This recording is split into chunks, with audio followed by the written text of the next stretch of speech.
Johnny master తన assistant మీద వేధింపులు అత్యాచారం చేసిన నేరానికి అరెస్ట్ అయిన విషయం తెలిసిందే.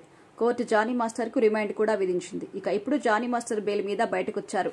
అక్టోబర్ 8న జాతీయ అవార్డు తీసుకునే క్రమంలో అతనికి బెయిల్ షరతులతో కూడిన మధ్యంతర బెయిల్ ని కూడా కోర్టు మంజూరు చేసింది. ఇలా జానీ మాస్టర్ కు బెయిల్ ఇవ్వడంపై సింగర్ చిన్మయి అసహనం వ్యక్తం చేసింది. మైనర్ మీద అత్యాచారం చేశాను అని ఒప్పుకున్న వాడికి నేషనల్ అవార్డు తీసుకోవడం కోసం బెయిల్, ఇది ఇండియా అంటూ చిన్మయి ట్వీట్ చేసింది. జానీ మాస్టర్ మీద పోక్సో కేసు నమోదైన విషయం తెలిసిందే. జానీ మాస్టర్ తన అసిస్టెంట్ లేడీ కొరియోగ్రాఫర్ మీద పలుమార్లు అత్యాచారం చేశారని, వేధింపులకు గురి చేశారని ఫిర్యాదు వచ్చింది. దీంతో జానీ మాస్టర్ పరారయ్యారు. చివరికి పోలీసులు గోవాలో జానీని పట్టుకున్నారు.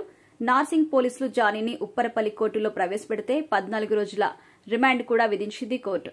ఈ కేసు మీద జానీ మాస్టర్ భార్య సుమలత అలియాస్ అయేషా మాట్లాడుతున్న మాటలు రకరకాలుగా ఉంటున్నాయి.